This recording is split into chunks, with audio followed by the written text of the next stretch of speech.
Apakah suatu saat AI or AGI dapat menggantikan khotbah hamba-hamba Tuhan? Saya masih ingat sabda baru keluar. And ada gereja kecil yang bilang ke Bu Yulia, terima kasih pendeta kami khotbah jauh lebih baik sekarang. Kenapa? Langsung setiap minggu cuplik dan hebat hasilnya bandingkan dengan dia siapkan sendiri dan mereka senang. Dia senang sendiri, kenapa? Sekarang saya bisa khotbah di 3 tempat setiap minggu. Tapi hasilnya lebih baik. Lebih daripada itu, saya tahu satu gereja, saya tidak akan namakan, tetapi yang punya puluhan ribu orang. Mereka punya satu assistant yang tanggung jawab setiap minggu untuk persiapkan khotbah. Semua catatan, pintar pakai sabda dan sering tanya dulu waktu software ya zaman itu. Dan setiap hari Sabtu, pendeta datang untuk tanya khotbah saya akan apa? Untuk dilatih dengan poin-poinnya dan nanti dengan karisma, dengan semua lain, dia akan sampai khotbah yang sudah disiapkan oleh. Bukan AI, tapi assistant. Sama aja lah. Kalau email curang, jangan salahkan AI. Tapi kalau malas, AI akan sangat menolong itu. And baliknya, kalau you mau memakai AI untuk khotbah yang jauh lebih hebat, jauh lebih dalam, saya jamin bisa.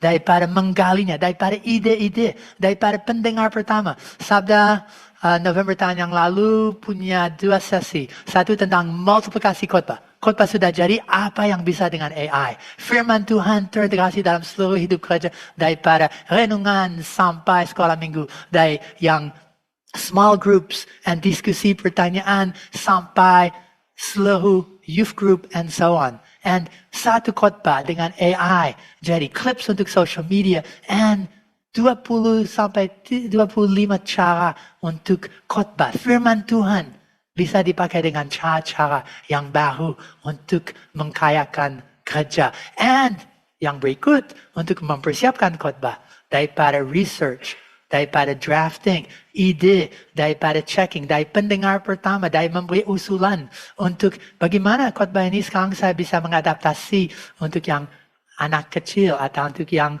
lansia. Sangat hebat apa yang bisa terjadi kalau you bisa pakai AI untuk mempersiapkan khotbah. Langkah per langkah per langkah. Jangan seperti terjemahan. Magic. Sekarang ada versi baru. Saya akan cek. Saya lakukan apapun. Langsung cetak. Dia bilang, ini Alkitabmu. Gila. Ini khotbahmu. Lebih gila lagi. Langkah per langkah per langkah. Bukan magic box. 1. Multiple AIs for multiple tasks. 2. Workflow. Harusnya ada flow dengan langkah yang sesuainya. Bagianku, bagian itu, and even team orang yang lain. And terakhir, tak hanya workflow, tapi work hard. Saya jamin AI hebat hasilnya kalau you berani kerja lebih keras lagi. Itu akan kerja lebih keras, lebih pintar. You akan naikkan tingkat atau tidak? Kalau ya, khotbah bagus. Kalau tidak, ya maaf, malas, dan ya ambil daripada Spurgeon aja. Kualitas baik. Bagaimana tanggapan Anda mengenai pentingnya beribadah di gereja saat perkembangan Alkitab dan segala tafsirannya dapat lebih membantu pengertian akan firman Tuhan? Pertanyaan yang baik saya usul semua akan menjawab, tapi bukan pertanyaan AI. Bagaimana tanggapan Anda mengenai pentingnya beribadah di gereja saat perkembangan Alkitab dan segala tafsirannya dapat lebih membantu pengertian akan firman Tuhan? Pertanyaan yang baik saya usul semua akan menjawab, tapi bukan pertanyaan AI. Semua ini penting, benar dan seterusnya dengan atau tanpa AI. Tapi AI bisa mendukung Anda di setiap langkah situ. And lebih lagi, satu yang akan sangat radical kalau ngomong tentang beribadah di gereja, saya akan jawab satu konsep yang you pasti belum pernah dengar. Tapi saya mulai dengan sesuatu daripada AI dan education. Saya mengajar tentang AI dan pendidikan. Saya mengajar 4 prinsip dan 1 konsekuensi, 4 realitas. Yang pertama, AI. Semua mahasiswa sedang memakai, semua siswa sedang memakai. Pura-pura tidak, mereka memakainya. Di SMP, SMA, anak pintar, bikin essay kepada ChatGPT, dan tambah 10 salah ejaan, bikin kalimat pendek, kalimat panjang, dan salah tata bahasa juga. Gue baca, gimana anak ini? Lolos. So, mereka jadi, dan mereka pasti memakai. Yang pertama, orang pakai AI. Lebih banyak akan. Yang kedua, tanggung jawab daripada guru, dari dosen adalah bagaimana menolong mereka memakai itu dengan sebaik-baik mungkin, dengan hikmat, dengan efektif. Harusnya itu. Kalau tidak, maaf, mereka kurang tanggung jawab dalam tanggung jawab institusi pendidikan. Yang ketiga, classroom harus di-flip. COVID sudah membuktikan, sudah memberi contoh seperti apa kalau informasi ada di luar, waktu datang, diskusi, sintesis, dan transformasi ada saat bertemu bersama di dalam kelas. Flipped classroom, classroom terbalik. And yang keempat, itu akan harus mengubah cara mengajar, apa yang diajar, and mau tidak seperti itu. Now, mengapa saya panjang lebar tentang itu? Karena ini, kesimpulan daripada itu, konsekuensi daripada 4 fakta itu adalah AI harus diundang di dalam kelas. Dosen, guru punya assistant untuk mengajar dari administrasi sampai curriculum design untuk semuanya. And role peran dari guru berubah. Lebih untuk mentoring, lebih untuk dan seterusnya. Tidak hanya information delivery channel.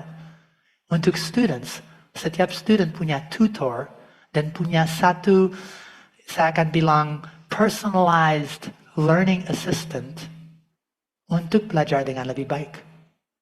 Setiapnya. Mengapa panjang jawaban itu tentang AI dan pendidikan? Harusnya sama untuk ibadah, untuk gereja dan hidupnya. Apakah mimbar dibalikkan? Tidak hanya setiap hari minggu untuk 1,5 jam dengar goodbye. Apakah informasi dan belajar firman dasar di luar dan sintesis, diskusi, transformasi terjadi saat bertemu bersama? Apakah AI sudah diajar oleh gereja bagaimana memakai itu daripada PA sampai youth dipakai dengan sebaik-baik mungkin untuk tujuan kehidupan Kristen? Sebentar lagi akan ada AI dan WIFE yang adalah akronim untuk gereja. Worship, word and worship, instruction, fellowship and evangelism. 4 fungsi dasar daripada gereja. Dan kami lihat AI untuk setiap bagiannya itu dalam bulan depan. Tetapi seluruh dah hanya mimbar di flip, tetapi berarti gereja tidak bisa seperti dulu. Itu sudah terjadi waktu digital. Berapa banyak pendeta sedang khotbah dan orang sedang mikir ngawur, mereka cek dan seterusnya. Sekarang dengan AI, bagaimana dan seperti apa gereja yang akan datang?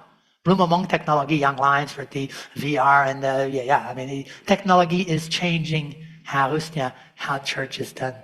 Masih beribadah, masih semua itu laku. Tapi saya akan bilang dengan cara kesempatan harusnya yang baru. Dan sekarang gereja, maaf, kalau hanya dengan cara yang lama, generasi populasi yang lama terus ikut, hilang semua yang baru. Yang generasi AI yang sedang lahir dan datang.